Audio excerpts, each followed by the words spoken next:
You've been in that moment. Someone says two words, barely louder than a whisper, "You know." And something inside you stops. Not the mind. The mind keeps spinning. But the soul, the deeper part, the part that waits behind your ribs, it quiets. Because those words didn't come from curiosity. They came from recognition. They didn't demand your attention. They returned it back to yourself. And that moment, so small you could miss it, opens something ancient, a remembering. Not of what was said, but of what was always there, hidden under your performance, your logic, your efforts to seem okay. You know, it doesn't ask you to agree. It asks, do you feel it too? And suddenly you do. You feel the grief you never admitted, the love you never voiced, the truth you kept trimming to be more acceptable. And somehow, with just two words, someone reached in and touched it. This isn't about language. It's about contact. Because most people are talking to be understood. But very few are speaking to connect. And even fewer know how. But the ones who do, the ones who say just enough, then stop, they live differently.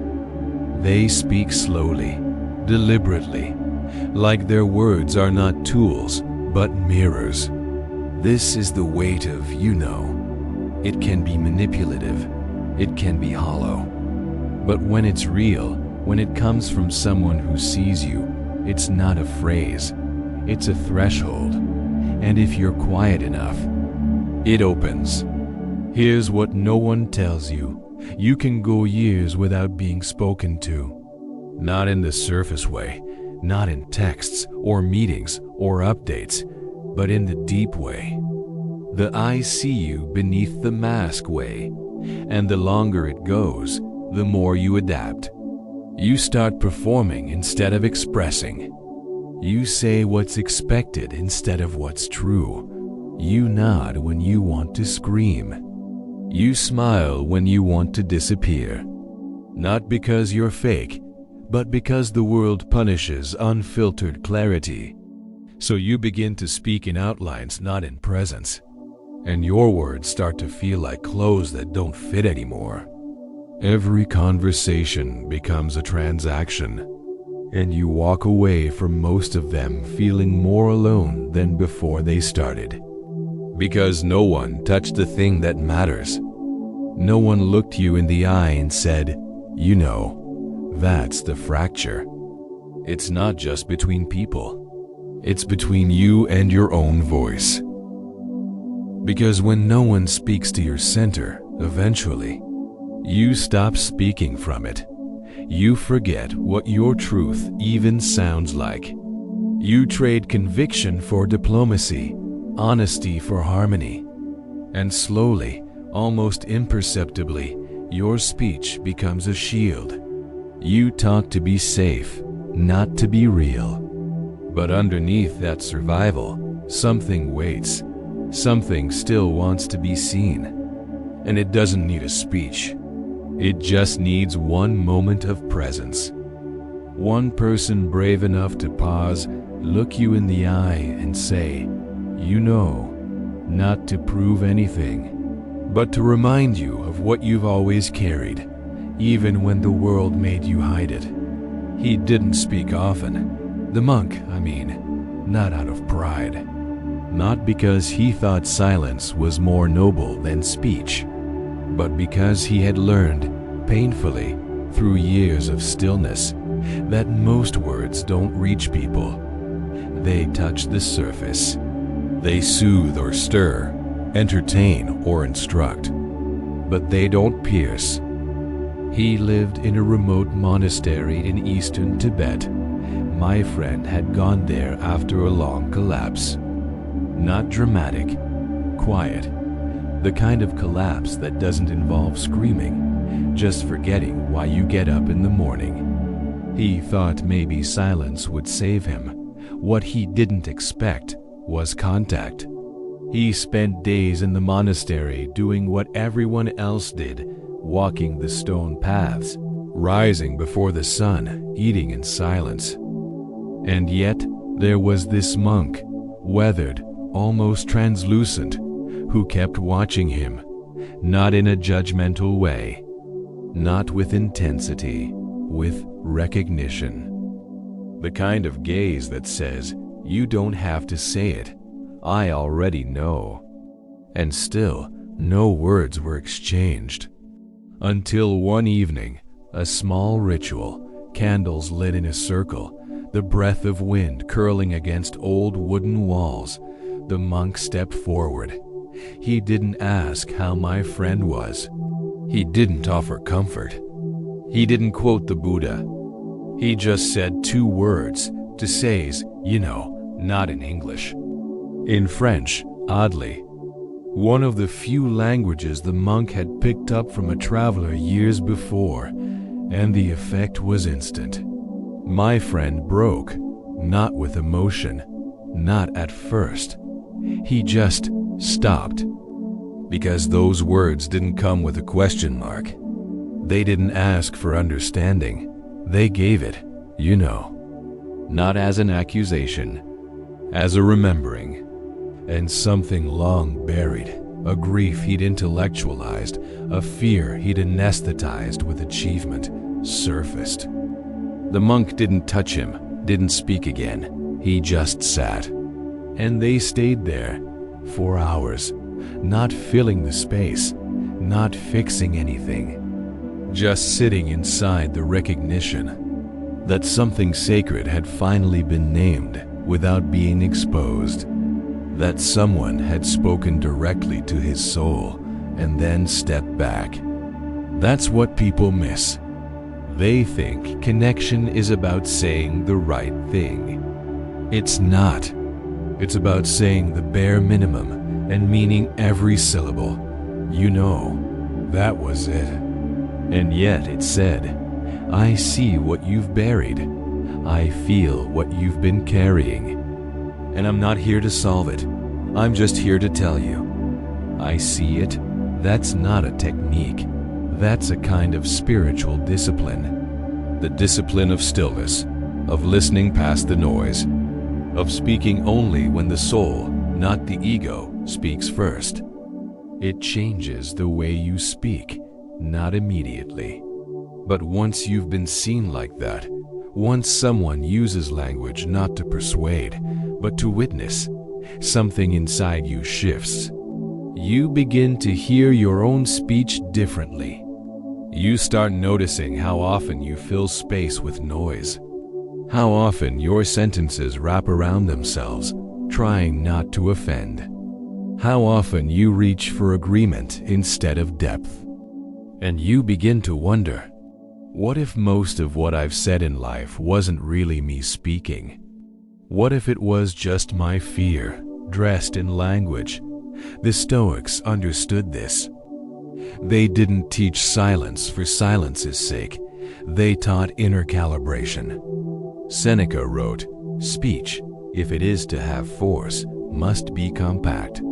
But what he meant was this: if your words aren't anchored in your essence, they scatter, they perform, they distract. But when they come from presence, real presence, they become sacred. That's what can be. Not a filler, not a hook, a bridge, not to the other person, to their remembering. Because here's the truth: no one wants to be taught what to believe. They want to be reminded of what they already feel but are afraid to admit. They want to be told, gently, "You know what this is. You've always known. You just needed one quiet, steady voice to say it out loud." But you cannot offer that to someone else until you've practiced it within yourself. You can't say, "You know," and mean it, unless you've sat with your own knowing, in stillness, in discomfort, in full exposure. Because when those words come from ego, they manipulate. But when they come from soul, they liberate. And here's the paradox. The less you try to prove something, the more people feel it. That's the power of still speech. And you know, spoken with reverence is the purest example of it. It's not a sentence. It's a signal to the part of the person that remembers who they are, beneath the noise, beneath the performance. And when you say it, not as punctuation, but as presence, they hear it. Not in their mind, in their body. I didn't always speak this way. I used to explain everything, justify everything, wrap every word in bubble wrap. I thought being understood meant being safe. So I made sure no one misunderstood me by saying too much. I added prefaces, apologies, disclaimers. I told long stories when a pause would have said more, and still, I was rarely heard. People nodded. They smiled. They called me articulate. But I left conversations feeling like a stranger in my own mouth. Until one evening, it was nothing dramatic, just an ordinary conversation. Someone looked at me, really looked. I was spiraling in words, trying to be precise, trying to sound balanced. And they just said, "You know, that's all." But the way they said it, the stillness behind it, made me stop. And I realized I did know. I knew the thing I was dancing around. I knew what I wanted to say, but was too afraid to admit. And the second they gave me that space, I didn't need to perform anymore. I didn't need to earn their permission. I could just land. After that, I started watching myself speak. I noticed when I was padding the truth. I noticed when I was seeking affirmation instead of sharing recognition. And slowly, I began to shift. Not into someone louder, not into someone more convincing, but into someone quieter and truer. Now, I use those two words carefully. You know. I don't say them to close a sale. I don't say them to gain agreement. I say them when I feel that moment, that silence between what someone says and what they mean.